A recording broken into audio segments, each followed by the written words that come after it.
আসসালামু আলাইকুম। সন্ধ্যায় মুচমুচে ঝাল কিছু না হলে কি হয়, বাচ্চাদের আবদারে ঝাল কিছু তো থাকতেই হবে। তাই চটজলদি বানিয়ে ফেললাম মজাদার ম্যাগি পাকোড়া। এজন্য 2 প্যাকেট ম্যাগি নিয়ে হাফ সিদ্ধ করে পানি ঝরিয়ে নিয়েছি। এখন এর মধ্যে দিয়েছি আলু কুচি, পেঁয়াজ কুচি আর দিয়েছি কাঁচামরিচ কুচি।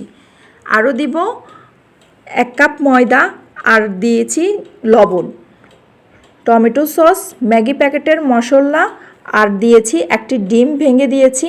এখন দিয়ে ভালো করে মেখে নিব। সামান্য পরিমাণ পানি দিয়েছি নরম হওয়ার জন্য, ভালো করে মিশে যাওয়ার জন্য, এবং আরও দিয়েছি 1 চামচ কর্নফ্লাওয়ার। মুচমুচে হবে। এটি বিকালে কিংবা সন্ধ্যায় বা বাচ্চাদের টিফিনের জন্য পারফেক্ট একটি নাস্তা।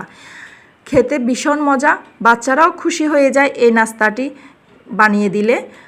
আপনারাও বাসায় একবার হলো ট্রাই করে দেখবেন, এটি খেতে ভীষণ মজা।